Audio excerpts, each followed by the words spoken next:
once nourished this land. And Stone Age people lived here in a more favorable climate than today's.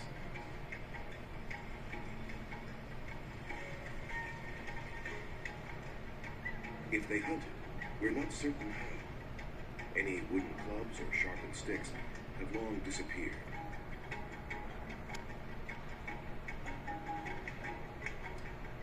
But their crude pebble choppers still exist and tell us that they smashed animal bones and tough plants in search of food. The multi-purpose Acheulean hand axe appeared about 500,000 years ago.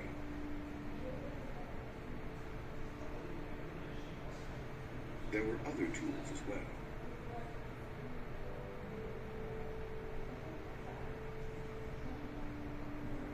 Scrapers for preparing animal skins, planing wood and cutting. Picks for digging. From their tools, we can see that Acheulean-era people had gained some control over their environment. Around 100,000 years ago, toolmakers learned to make thin, sharp flake tools, like spear points that could attach to wooden shafts. Human hunters finally became more dangerous than animal predators. We even see the beginnings of trade as demand grew for obsidian and fine quality flint for tools. As the old Stone Age drew to a close, a new technique introduced longer blades, which could be worked into many specialized shapes. A tool might now be just one step in a manufacturing process. Tools were a reflection of human society, which was quickly becoming more complex.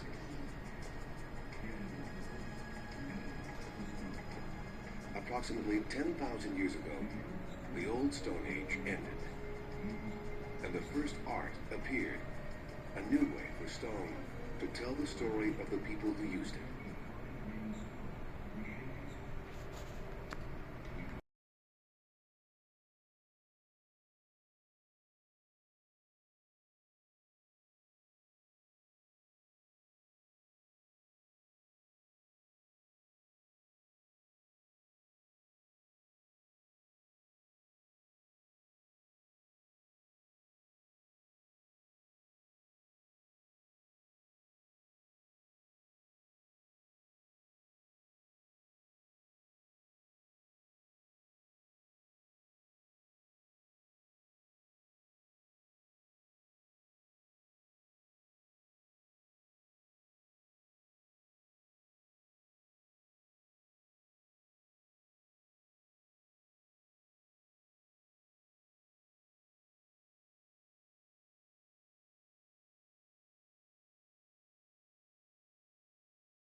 passage, water, and food. They had copper to sell. There were copper mines nearby, and distant markets for the bronze made from copper. There was also flint, used for high-quality chipstone tools. The Midianites grew wealthy. Archaeologists found ancient walls, the earliest in Saudi Arabia, suggesting the Midianites had to protect themselves from raiders. The wealth of the people of Taima was immense. Painted, decorated findings from the site combined motifs and colors and show how they absorbed distant trends and made them their own. Taima's wealth would sustain it for hundreds of years. However, political changes in the surrounding world would illuminate this first chapter in Taima's history.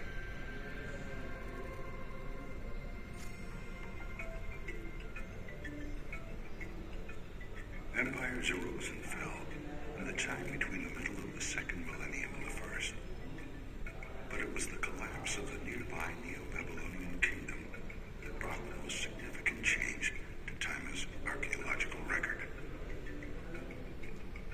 A religious conflict and the military threat of the Persians sent the last Neo-Babylonian king, Nabonidus, fleeing into the Arabian desert. Taima's walls came tumbling down for Nabonidus. He laid waste to the city, then built a new fortified capital in its place. The presence of the king must have attracted travelers from afar. The stela unearthed by archaeologists suggests this. It has a number of sacred images and lines of Aramaic writing inscribed on it. The winged solar disk probably originated in Egypt and is a depiction of the sun. There are also depictions of an eight-pointed star and the moon. It is magnificent Taima that we visit today, restored to its original splendor.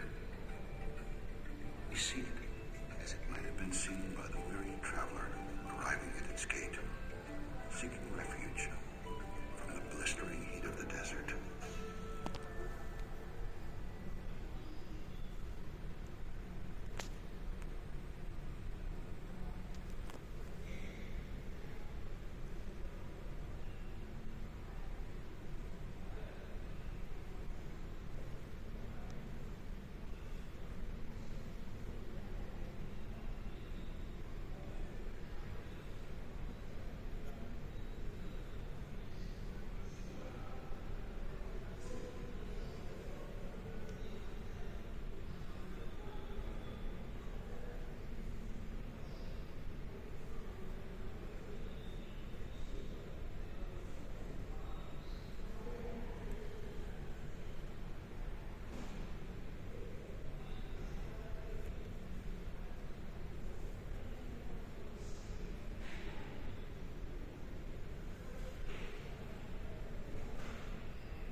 Historians have long sought the origins of Arabian civilization, searching along the edges and then the center of the Arabian Peninsula. This beautiful fresco was found in the interior on the northwest edge of the Rub al Khali at Qaryat al-Faw. It provides living proof that Central Arabia played a very special role in the formation of Arabian civilization. The fresco was found in one of the temples at Al-Faw. In the early 1970s, Saudi archaeologists started to find the true depth of Arabian civilization under layers of sand. Al-Faw is King Saud University's first excavated site. Patient years of excavation have gradually uncovered a picture of the rich and complex civilization in this ancient pre-Islamic town.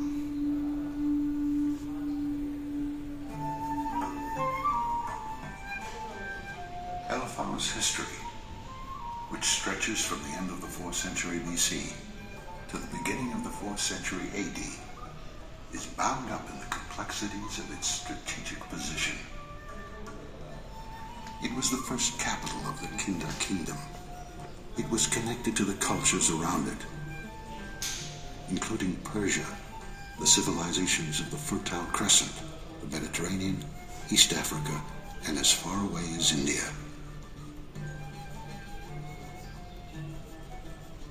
Archaeologists have unearthed a rich legacy of objects of trade. There was frankincense and myrrh, precious metals, and other luxury goods. The importance of trade is evidenced in the central role of the souk at the eastern edge of the city. The souk is heavily protected by 20-foot-high walls. Inside was a courtyard. Opening on the courtyard were shops, storerooms, houses, and a water system, including a public reservoir. The residential area was impressive and huge, 1,500 by 1,700 meters. The streets, open spaces, and an extensive water system indicate a local architectural tradition developed to meet and unify the town's social needs. The variety of architectural styles show that the Kinda people drew from other cultures. An elaborate irrigation system indicates that intensive agriculture was practiced at Qaryat al-Faw.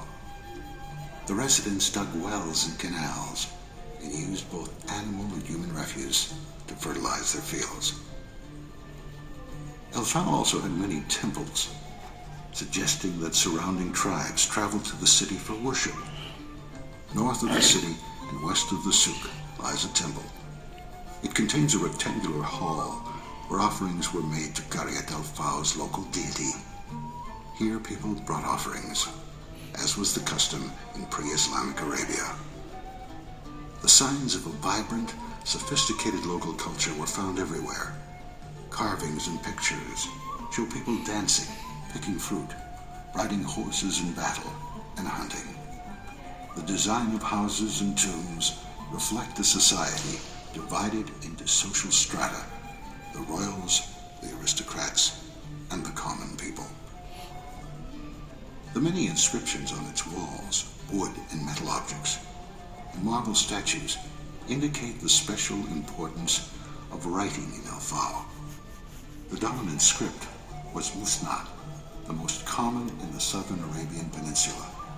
Although they used other Arabian scripts, Al-Faw residents had their own grammar and vocabulary, a clear sign of the depth of local culture.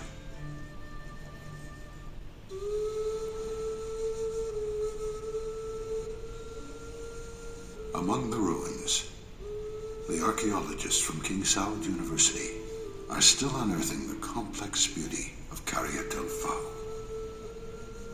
What they have found is a cultural center that absorbed and transformed influences from afar, and a culture that in turn contributed to our great heritage